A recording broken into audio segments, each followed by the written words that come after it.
The idea of bubble wrapping children in itself to prepare them to be adults, I think, is flawed.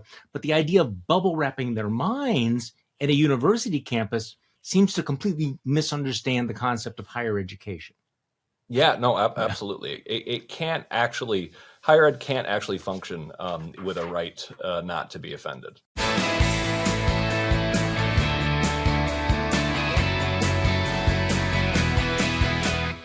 Welcome to the Bulwark Podcast. I'm Charlie Sykes. It is November 8th, 2023. And I think that what that feeling you're feeling is, it's kind of a vibe shift. We had all of these grim, scary polls earlier this week that sort of suggested the Democrats were about to go into another dark night of the soul. But once again, when you actually had elections and the votes were counted, they overperformed. And it was, I don't want to say it's a blue wave, but it was certainly a blue-ish wave. It was at least a modest blue wave, and it was a terrible night once again for MAGA. Almost like there's kind of a pattern out there. So we have a much more detailed breakdown in my Morning Shots newsletter. There's a lot of punditry this morning. If you go over to our YouTube channel, I also have a rant about all of this. But again, you look at the numbers. A centrist Democrat was reelected in deep red Kentucky. Kind of a big deal, especially when you think about the fact that Donald Trump won Kentucky by 26 points, went all in on the Republican candidate who decided that he was going to put on the red hat. Didn't work out that well for him. Andy Beshear is reelected, by the way. Keep an eye on Andy Beshear. Democrats held both the Senate and flipped the House in Virginia. You might have been reading all of that punditry about how Glenn Youngkin might launch his presidential bid if, in fact, he succeeded in winning the control of the legislature. He actually thought that he had cracked the abortion code by proposing a 15-week ban, kind of a compromise. He thought maybe this was the sweet spot. Did not work out for him. And as a result, Democrats control the legislature in Virginia. And Glenn Youngkin's presidential aspirations are pretty well dead. I think we can look, they were never more than wish casting by the donor class, but last night pretty definitively sent them to the rapidly filling unicorn graveyard. It's just not going to happen. And it was that way around the country. In Ohio, swing state, Ohio becomes the 7th state to have a referendum on abortion, and abortion rights advocates have gone 7 for 7. So abortion rights has won in deep blue states, in deep red states, in swing states. I mean, it's almost like there's a pattern here. And in Ohio, like the other states, the vote was not particularly close. So, I mean, you look at the record where this has been on the ballot. It's been on the ballot in California, Vermont, no surprise, but also Michigan, Kansas, Kentucky, and Montana. And now you add Ohio to the list. And by the way, in Ohio, they also voted for free pot. Meanwhile, Moms for Liberty had a very, very bad night. You can read about that as well. And once again, Donald Trump's intervention in the race turns out not to be as effective as Republicans might have hoped. So when I talk about a vibe shift, think about where we were just a couple of days ago, including on this podcast. We're looking at that New York Times Siena poll, and it's like, holy shit. Donald Trump is, he's leading in all of these swing states. Donald Trump can win this election. He could still win this election. I mean, keep that in mind. Joe Biden could lose this election. But the mood is very, very different today, as Democrats had a very good night in places where they have not always had good nights. And I think that you're going to see, perhaps many of the narratives changing. So again, check out Morning Shots newsletter, check out our YouTube channel. And I thought we would try something a little bit different today. That let's step back from the horse race. Let's step back from the Trumpocalypse. We're going to go back to that over the next couple of days. We'll have a recap of the Republican debate, whether or not Nikki Haley has a good night. We'll talk about that tomorrow. And of course, we'll do the Trump trials again on Friday. But I think it's time to step back for a moment and talk about what else is happening in our culture. And I want to make it clear that I think there's a distinction between a heart attack and cancer. And let me explain this again. The fact is that illiberalism is a two-front war. Liberal democracy and liberal values, especially free speech, is facing a two-front attack from both the right and the left. That may not be equal and equivalent, but they are both there. And the illiberalism on the left is a real thing. And it is, I compare it to sort of the chronic cancer. Now, the MAGA threat to democracy, I think, is like a heart attack. It is an immediate threat.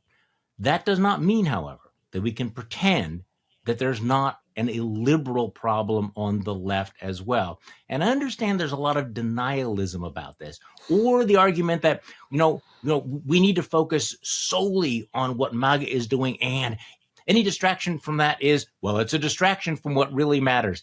Well, I think that we can walk and chew gum at the same time and recognize that even though we're committed to dealing with the immediate heart attack, we can't ignore the other problems. And so we are joined by arguably one of the nation's most prominent experts on what's going on university campuses. We're joined by Greg Lukianoff, President and CEO of the Foundation for Individual Rights and Expression, who is the co-author of a new book, The Canceling of the American Mind. Greg, welcome back to the podcast. Great to see you, Charlie. So what do you think of the heart attack cancer analogy? I feel free to reject it. I mean, no. I think it's perfect. I mean, like, I have to be nonpartisan in my job, and but there was a Politico piece, a profile of me giving a little more of my opinion on Trump. Let's just say I'm a Democrat, but I am a Democrat who's always trying to explain to people on my side of the political fence that we have a serious problem, and we can't actually be pointing all the time to, oh, those guys are worse, to not, because we can't actually fix those guys on our own. We can fix the problems on our side on our own, or at least we can start the process. But it's never going to go anywhere if we're like, oh no, free speech on campus is fine. No, it's not. And Charlie, you were actually one of the first people to point this out in your books in the late 80s and early 90s, and that problem has gotten worse over the decades. I think it's gotten substantially worse over the decades. But let's step back here, because one of the things I think we have the challenge of definition, and we have the challenge of perspective. Did you talk about the canceling of the American mind? You're talking about cancel culture. Let's define our terms first. What cancel culture is and what it isn't.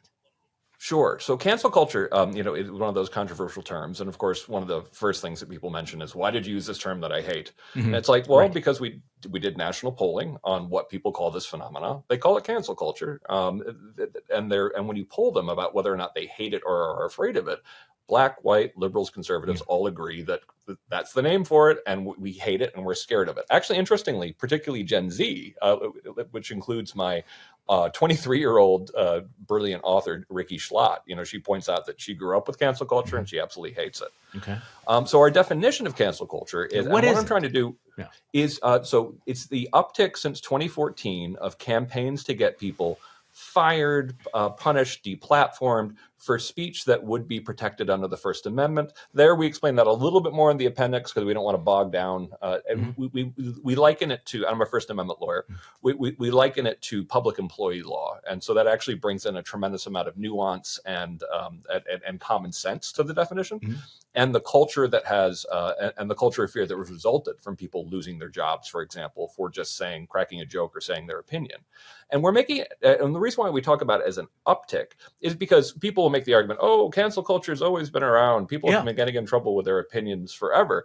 And, my answer is, I'm a First Amendment lawyer with a particularly intense interest in the history of freedom of speech, going back, to long before the invention of the printing press. And so we're trying to address that argument, that essentially it's some of these threads are part of human nature. Like, human intolerance for people to disagree with is as old as the species.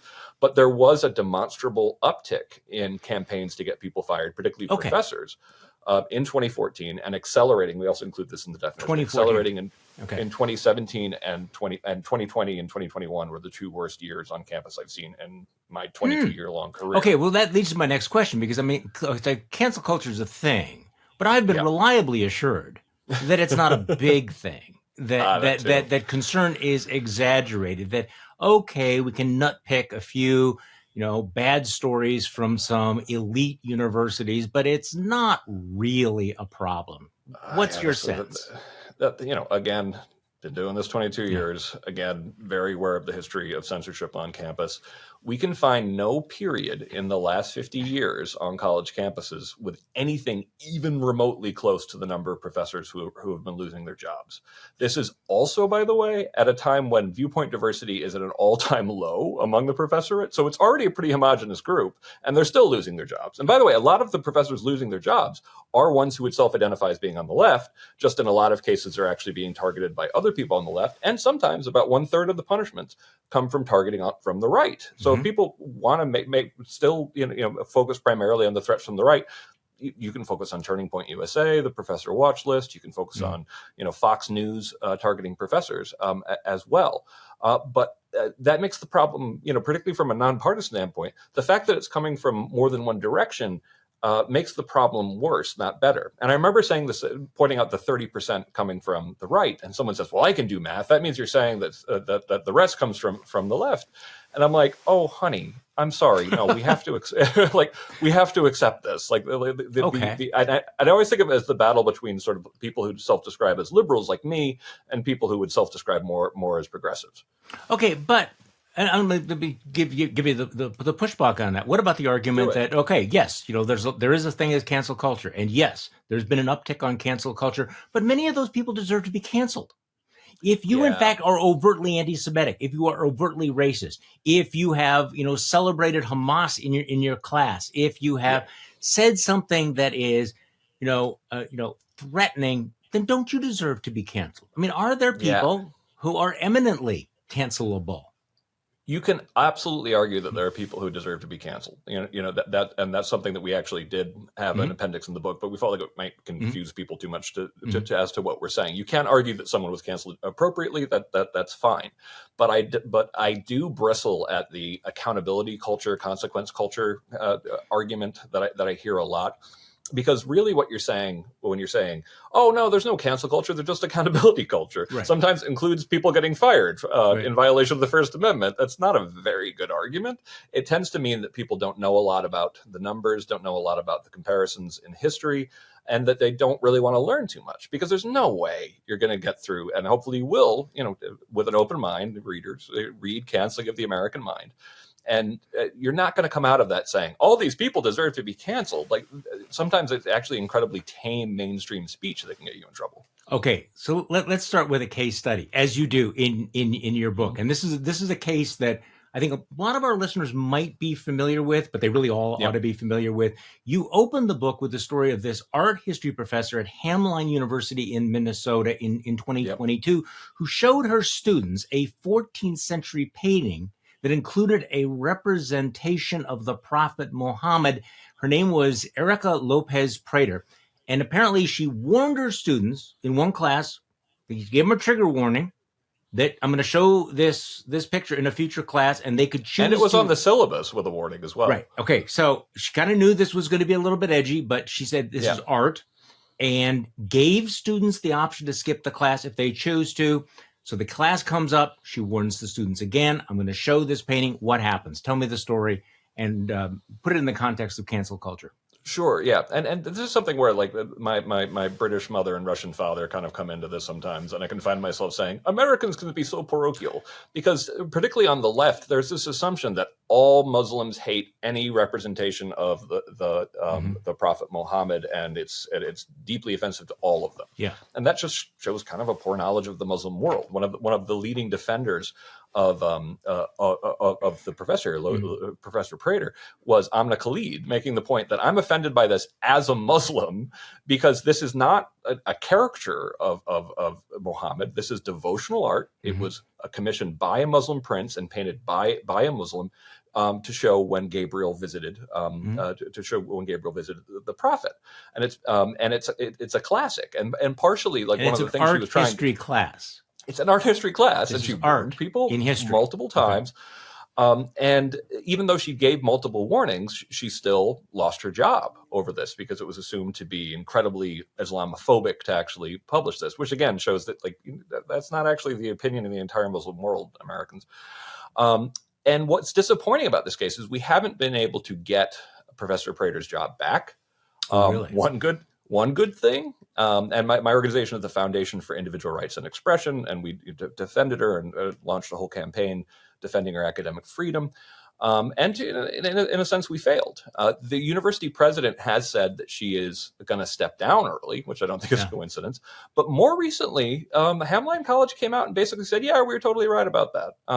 And that's one of the things that these battles can be very hard to win and fight. And one thing that was at least a little hopeful about that case is it unlike a lot of cancel culture cases, it brought a lot of people together saying, no, this is wrong. Right. I mean, I think even the Council for American Islamic Relations, came out and said, no, like this professor should not be fired. One of the things that really struck me about this particular story was this the hierarchy of victimization and the hierarchy of sensitivities, because it's pretty hard for me to imagine that a professor would be fired for assigning, say, Tom Paine's Age of Reason to a class and having an evangelical Christian say, I am offended that we are reading this book, or that there would be a piece of art that might be considered offensive to Orthodox Christians having the same reaction. So in this particular case, it is that sense that these groups must be protected. They have special, distinctive forms of fragility that require us to override artistic freedom, academic freedom, free speech, all of that. Yeah. Oh, and that's something that's been baked into speech codes and speech enforcement of censorship on campus for as long as it's been around. It was something that Alan Kors and Harvey Silverglate were pointing out in their book, The Shadow University, for example. And for that matter, Alan Bloom, I believe, was pointing it out as well back in '89. And it cannot exist without double standards. And as Alan Kors likes to say, kind of like it has to exist with double standards, or else it would this kind of censorship wouldn't last a minute because everybody would be reduced to silence. So the double standards are baked in, and you'll see a lot of the argumentation coming from campuses, particularly as it relates to I like Tim Urban's term, social justice fundamentalism, is that a lot of it is trying to say, no, actually being singling people out and double standards are actually fine in the name of social justice. Mm-hmm.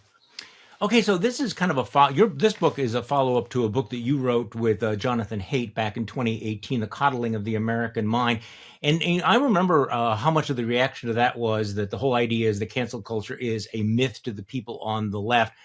It is interesting that there, there's a lot of people that cling to this, but right now we're living through this firestorm on campus over Israel and Hamas. Absolutely. So tell me where you come down on some of those fights, because some of those lines seem to be a little bit blurry.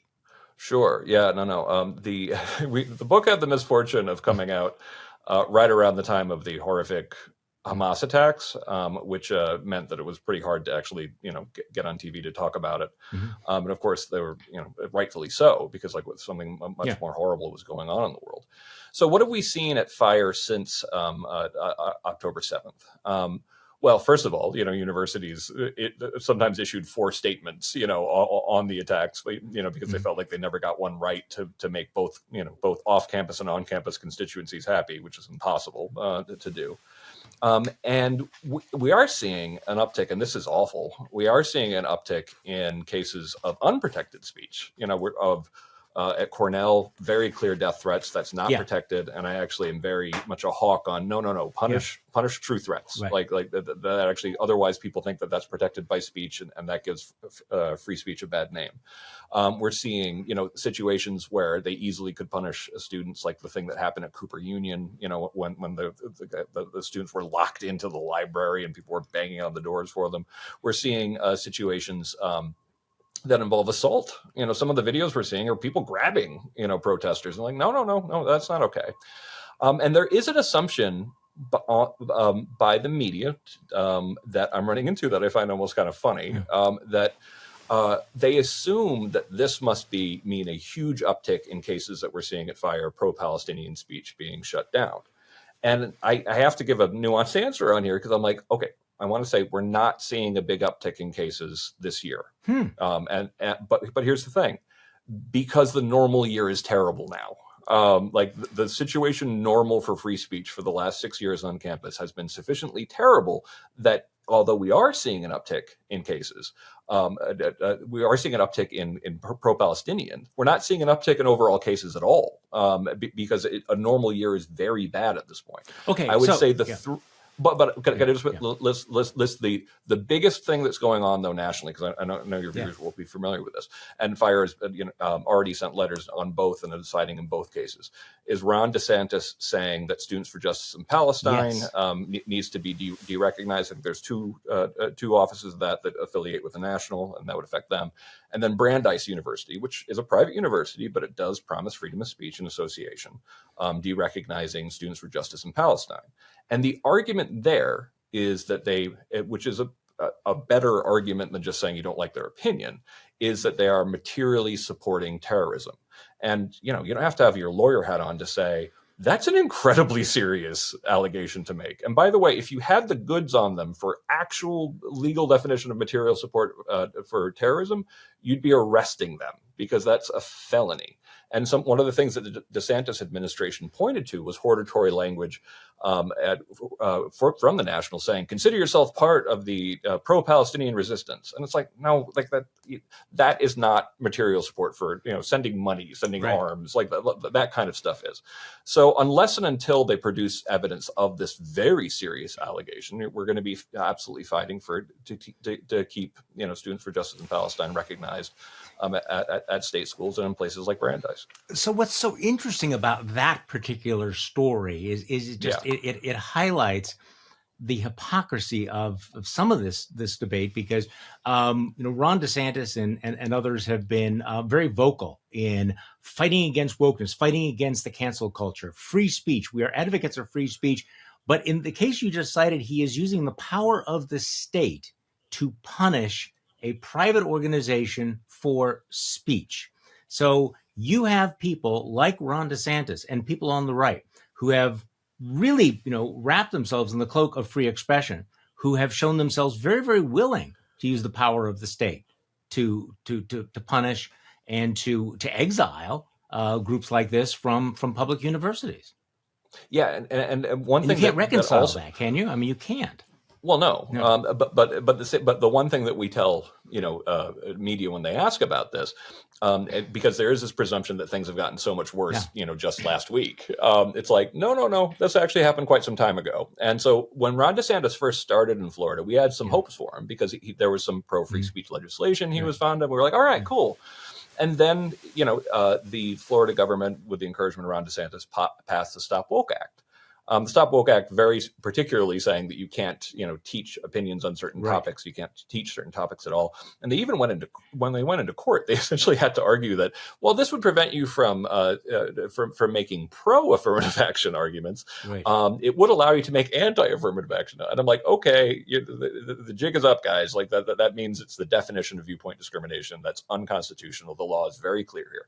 But so far, we try to work well with the legislature. So we warned them about it repeatedly. We got other similar laws not passed in other places. We had a lot of success in everywhere but Florida. And then, of course, when it was passed, we sued and we defeated the Stop Woke Act in court. So did the ACLU, separate lawsuits. Now there's a kind of a Stop Woke 2, which is essentially just a cosmetic rewriting of it that we're also, going to be challenging. That's equally unconstitutional. So this is something that actually, this hypocrisy is actually something that happened some time ago. Well, this is the two-front war that we're talking about. So I want to go back to the specific case studies, because I think they really dramatize this. But you've made several references to just the data. You track what's been happening on campuses. So what we are talking about is not just anecdotal. And I think it's probably important to put that in some context, because we have lots of anecdotes, lots of case studies, but you track this in terms of frequency. So give me some sense of how you quantify these attacks on free speech, the rise of what you call cancel culture. Yeah. So first of all, people need anchoring in what normal and bad years look like. Yeah. So I landed actually in Philadelphia International Airport at 9:10 a.m. on 9/11 to look for an apartment to become the legal director of Fire. Awful day, awful week, awful year. And all of my first cases were defending people who said insensitive things about about the attacks. In one case, literally my very first letter was defending a professor at University of New Mexico who said, anyone who can blow up the Pentagon has my vote. Not very popular speech at the time. But we also had cases like the case of my departed friend, Mike Adams, where he actually got in trouble for calling out a student who had written the entire listserv saying America had this coming. So the cases were interesting. There's no disagreement that this was an unusually bad period for academic freedom and free speech, and it lasted over the course of several years until the Ward Churchill case in 2005. So in the wake of 9/11, there were about 17 professors targeted for anti-Iraq war. 17. Okay. 17. That's bad. Yeah. To be clear, that's bad. And 3 professors were fired.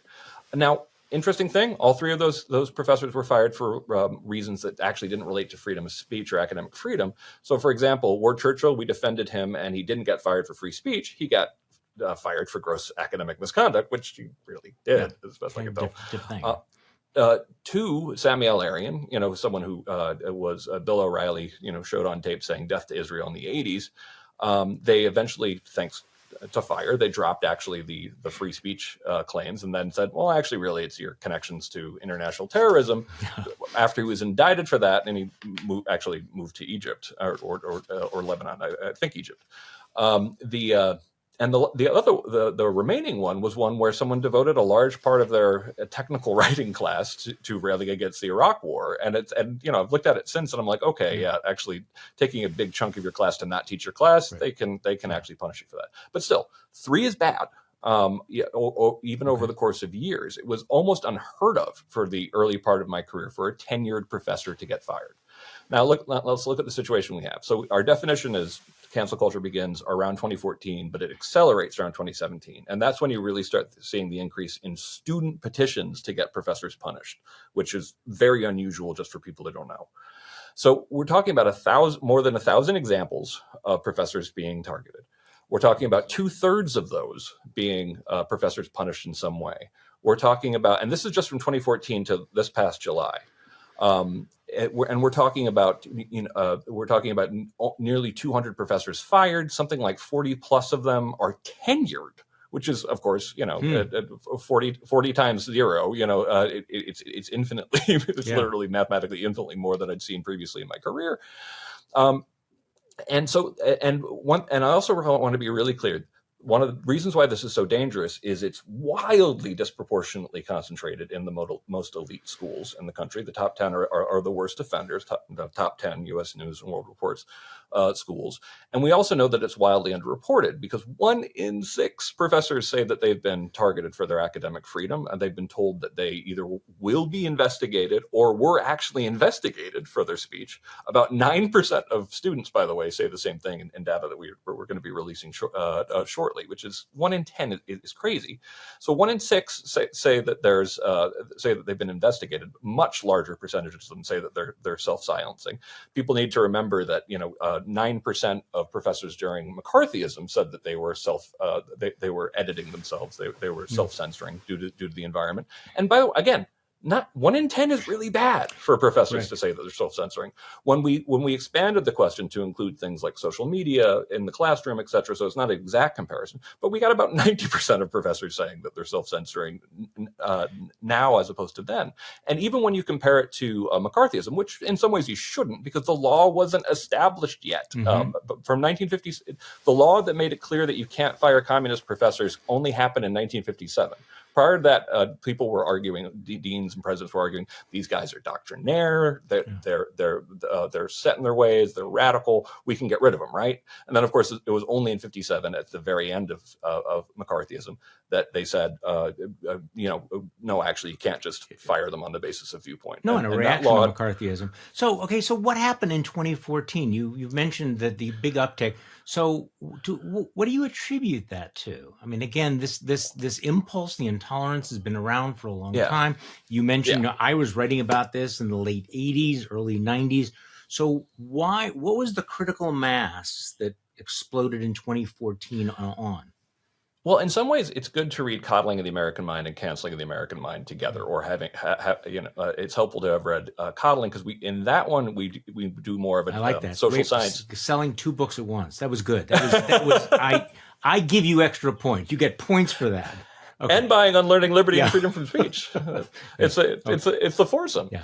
Anyway, so Coddling the American Mind spends more time on figuring out how this happened, and we actually give a scholarly 6 causal threads to why the kids the young people hitting campus around 2014 were so different than other generations. And that's one of the reasons why it's so great to write the follow up with someone who is actually Gen Z. Right. So, but as far as kind of like in the simplest sense, what is cancel culture following? Cancel culture is following Gen Z. When I mentioned when we're in interviews about 2014 being this year that the world met cancel culture, Ricky Schlott, points out, it's like, well, I grew up with this junior high school way of figuring out ways to defeat your enemies at whatever cost, using, the kind of tactics that we call in the book rhetorical fortresses. We go a lot into the way we argue and how we can argue better in the book. But as far as like the single thing that changed everything, and that people are tired of hearing it, but they should understand that, the printing press brought millions of people into the global conversation and led to the religious wars and witch trials upticking. And we just introduced billions of people into the global conversation. There's literally no way you're going to be able to do that that's not highly disruptive. And you created the ability to, rather than when you hate that journalist, that you send a letter that ends up in a drawer somewhere, you can suddenly, partially artificially create the illusion of there are thousands of people who hate me. Actually, there are 4, and a lot of them have sock puppet accounts. So cancel culture was something that the instincts were there, but it wasn't really possible to have it on this kind of scale until social media was pervasive enough. And obviously what we've also seen is that these things that were at one point basically confined to universities have now seeped out into the general culture. So in answer to the obvious question, why should we care about this? Is this a big deal? Well, we're seeing it playing out in corporate America. We're seeing it played out in newsrooms. We've seen how it plays out on the New York Times Slack channels, all of this, right? I mean, this is not what you're describing is not just an academic issue. It is not just happening to professors, is it? Yeah, no, it absolutely isn't. And we spend a lot of the book talking about publishing, journalism. Psychotherapy was the one that depressed me the most. In medicine and comedy, et cetera. Comedy is actually the one where it's having the fighting back has been the most successful, which makes sense. Yeah. But one thing that I really want people to understand is you should be concerned about cancel culture because, it allows for a certain kind of cruelty to sort of make an example of someone, oftentimes for saying perfectly protected things, oftentimes even relatively mainstream things, to ruin their lives in the idea of kind of like there's some abstract social justice good that I'm doing. But there's something much more profound, a harm of cancel culture. And that's that it undermines people's faith in expertise. And this is how it does it. People, I always make the point, people aren't stupid. And when they see a situation like Carol Hooven at Harvard, Carol Hooven, wonderful, absolutely brilliant scholar. She wrote a book called Testosterone, called T, talking about the role of testosterone in development. She's an evolutionary biologist. And she went on an interview and she talked about how we should be kind to trans people. We should use their pronouns. We should do everything I can to be compassionate, but we can't ignore that biological sex is real. And that essentially, testosterone plays a role and all of it. And immediately at Harvard, she was at Harvard, a DEI administrator, objects to this. Next thing you know, students are refusing to work her class. There's a petition against her, just like at all these other schools, which oftentimes are collaborations between administrators and students. And she has since left. And we don't even actually count her as a full-on cancellation because she just got so depressed and demoralized as she left. We count it as a cancellation attempt. Now, that's sad. That's really bad. But there's something much more important happened here. The public looks at that and they go, okay, so someone tries to argue that biological sex is real and they lose their career and go through hell. When Scientific American comes up and says, actually, biological sex is a spectrum, they're not going to believe you because they're going to say to themselves, oh, but the last person who said differently was canceled. And that's if it only happens once. when you're talking about more than 1,000 examples of it, it really undermines faith and expertise because they think people aren't being objective or honest because they're too damn scared. Well, yeah. I mean, so what is the most dangerous thing to say on campus today? Is it about gender? Is it about race? I mean, what is the taboo idea now that is likely to get you canceled? Yeah, no, it's interesting looking at the data that we have, that there is an assumption, particularly among pro-Palestinian speakers, that that's the easiest way to get yourself in trouble on campus is saying something pro-Palestinian. Okay. It is a case that we see pretty often, but it's not anywhere close to say what we see. And by the way, actually, people get in trouble for saying pro-Zionist things as well. But I would say from the data of what we're seeing professors getting in trouble for, race is still number one. Gender is number two. Okay.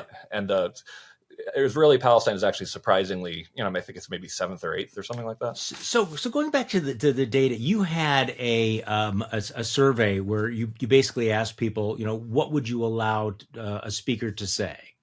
For example, what percentage of students would allow a speaker to say that transgender people have a mental disorder, or that abortion should be completely illegal, or that Black Lives Matter is a hate group, or on the flip side, the Second Amendment should be repealed so that guns can be confiscated, or that religious liberty is used as an excuse to discriminate against gays and lesbians.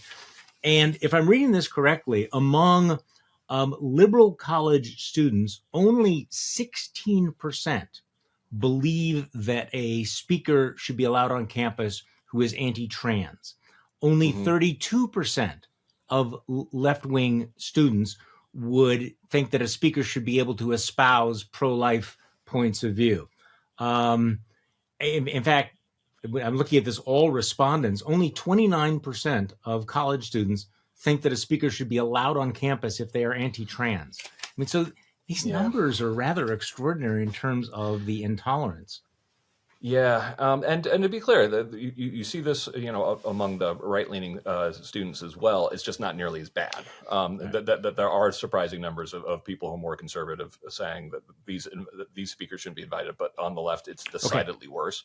And this is one of those things where I refer to this in the book as the slow motion train wreck. Back when I was interning at the ACLU back in '99, I could see that there was a both intentional and both sort of naturally occurring effort afoot to sort of change the political valence of freedom of speech, so that instead of being like part of the sacred beliefs of someone on the left, like I grew up with, and one of the reasons why I ended up as a First Amendment lawyer, that it was becoming more problematized, and this especially weird argument that freedom of speech is the argument of the powerful against the weak. And it's like, no, you don't need that makes literally no sense. Like in a democracy, you don't need a special protection for the majority. In any society, you don't need any protection for the rich and the powerful. You really only need a special protection for people who are either in the numerical minority of opinion that are unpopular in general, or unpopular with the ruling class, which unfortunately it does sound like a Marxist, but there is a real thing. And the ideology has been turned on its head on campus. And I could see this when I started at Stanford in '97. And it was really, I even back then, working at the ACLU, I got kind of criticized by my cause lawyering class, for me and my best friend who were working at the ACLU. They were like, oh, that's very paternalistic. I'm like, protecting people's freedom of speech is paternalistic. So we've been, a lot of us First Amendment and free speech people have been seeing this change coming. We've done everything in our power to try to prevent it. And unfortunately, we lost. Well, also, when you begin talking about speech in terms of violence and harm, that speech is a harm, and that if this person is allowed to be in that room saying these words, that it makes me feel unsafe. So let's just talk about what's cancel culture and when is it justifiable. Stories in the news today involving the fallout from Gaza. Your organization has jumped headfirst into this, some of these campus conflicts. We always do. Let's talk about this NYU law student, Rena Workman, who wrote in a student bulletin that Israel bore full responsibility for the attack on October 7th. I mean, this got a lot of attention. New York Times reported that she wrote, "This regime, Israel, of state-sanctioned violence created the conditions that made resistance necessary. I will not condemn Palestinian resistance," by which people read Hamas, That same day, major law firm Winston and Strawn withdrew its offer of employment from her. Yeah. Was that cancel culture? And so don't they have the right to do that? And so it's one of these things where I got to explain the difference between law and culture. And essentially, does Winston Strong have the right to do this as its freedom of association? Want to be 100% clear? Yes, they do. And we would fight for their freedom of association to do this. However, we're trying to warn people more about private censorship, things that aren't bound by the First Amendment, and make an argument for free speech culture. And what we would like to see is a world in which people, when they're making these kind of decisions, pause to consider old-fashioned idioms like everyone's entitled to their opinion, to each their own. All of these kind of ideas that were very popular. I'm not a lawyer. I'm not a law firm. Okay, but if I was about to hire this person, Rena Workman, and I read that she wrote that, I would say, I'm a free speech guy. I'm with you on this. I don't want her in my office. I don't want her to be associated with her. Yeah, she's done. Well, this is what I'm. So have I canceled her though? It is that if you actually do this balancing, that essentially some of the worst cases of private censorship we see in this case, we might actually win on some of those. Right. Do I think this is going to lead to someone who they might think is actually a full-on anti-Semite get hired? Probably not. But in terms of this being cancel culture, this would, because partially since we make an analogy to public employee law, the question is whether or not public employees would fire somebody for that or withdraw an offer. And so the case law is a little. I think it counts as cancel culture in this case, and I think it's troubling. But it's the kind of thing that is that going to be enough to overcome Winston Strawn not wanting to work with that person? Probably not, because they do have the right to make the final decision. So here's one that I find myself wrestling with. There's a couple of sites that I see on social media. I think one of them is Stop Anti-Semitism, and they have a lot of these videos of people who are going around and tearing down the pictures of the hostages. Oh, by the way, Rena Workman, my understanding is, and hopefully I'm correct on this, she was one of the people who tore down the posters as well, which is not a free speech issue. It's actually the opposite of free speech. Because one of the defenses is, putting up the posters, free speech, tearing down the posters is also a political statement. Well, I hate that argument. It's I do too.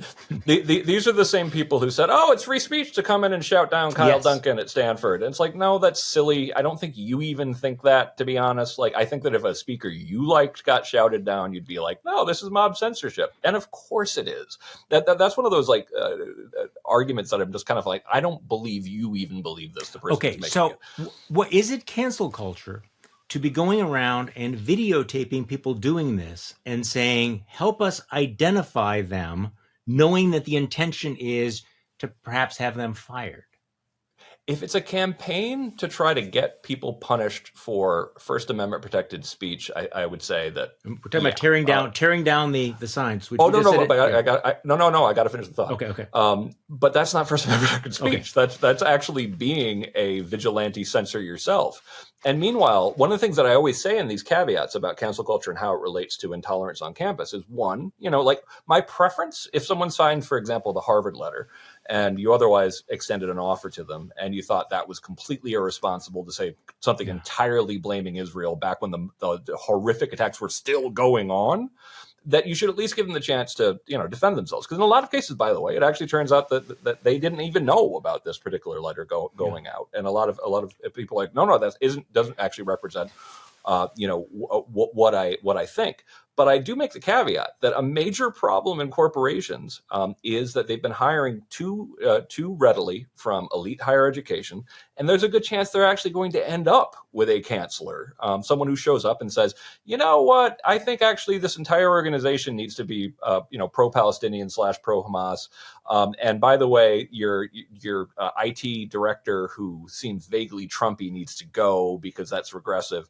So I do caution organizations. One of the things they should be doing, particularly if they're hiring from elite education, is make sure that they're not actually hiring people who will harm the organization itself by actually demanding that it make statements on a lot of things it doesn't want to, or for that matter, can't work with people they disagree with. So what role do DEI bureaucracies play in all of this? This is diversity, equity, and inclusion. This has been a big hot button issue, massive growth.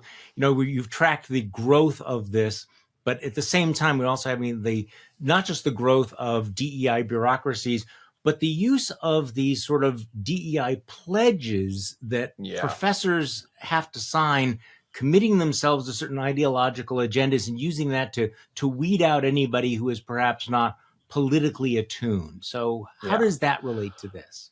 Well, if you read nothing else in Canceling the American Mind, we have a chapter called The Conformity Gauntlet, where we talk about research on this. I think at a stage where viewpoint diversity is lower than it's ever been, and professors are being canceled at a rate that we haven't seen at any point, even close to it, in the last 50 years since the law was established, the idea that you would also add on top of that a political litmus test it seems completely crazy. Now, I think that most of your listeners will get kind of like, asking people about their personal commitments to diversity, equity, and inclusion can't not be a political litmus test. But if you're skeptical, we also have a scholar who now works for FIRE, but was doing this before he joined FIRE, called Nate Honeycutt, who did an experiment. He basically did 5 versions of DEI statements.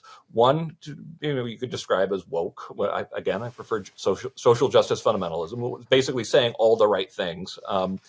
Then several others included things like socioeconomic diversity, like doing a DEI statement that actually pointed out that the thing most missing in higher ed are more working class and poor people, which I totally agree with, by the way. So I am sympathetic to that. Or religious diversity or viewpoint diversity. And when they did this experiment with a huge number of professors, the candidate who did anything but the social justice fundamentalist kind of answer would not have gotten hired, even for the socioeconomic one, which absolutely drags my head to pieces. So it is a political litmus test. I think it should be, and we actually, FIRE very rarely proposes model legislation beyond, just things like free speech zones and that kind of stuff. But in this case, we're like, no. Just the same way that you would understand that in the 50s, someone said, and we actually specifically point out, like, if a school wants to say, a more conservative school, public school says, give me your thoughts on patriotism, like as their as their test. It's like, well, no, there's no way that's not going to be a political litmus test. So we call for the elimination of political litmus tests from higher education. Period, because it's not like the problem in higher ed right now is there's too much heterogeneity among the professorate. Okay, so one last area. I am really intrigued by your description in the book of what you and your co-author called the rhetorical fortresses for the left and the right. We've talked a lot about bubbles. We've talked about alternative realities. This is where we're living in. But I don't think I've seen that term, rhetorical fortresses. So and both sides have them. So what is the right's rhetorical fortress? What do you mean by that? Yeah, no, it's my own term. Okay. And it's something I've been talking about since 2015. Mm-hmm. It's actually a place where we get to have a little bit of fun, which is dissecting the absolutely rotten way we argue on social media, but also increasingly argue as a society. And we make the point that none of this will actually get you to the truth. So the perfect rhetorical, we first talk about things that right and left use, which we call the obstacle course and minefield. We get to the perfect rhetorical fortress, which is perfect because it's just layer after layer, partially of identity-based things. But on the right, we call it the efficient rhetorical fortress because it's actually pretty simple. You can, and it makes more sense in a culture more influenced by talk radio, et cetera. And there's just four layers. One, you can dismiss anybody you dub liberal or woke, and that could be anybody. That could be 99% of the population, even if they think of themselves as conservative. And the left, does the same thing with dubbing people conservative. Mm-hmm. You don't have to listen to journalists, even if they're conservative. And you don't have to listen to experts, even if they're conservative.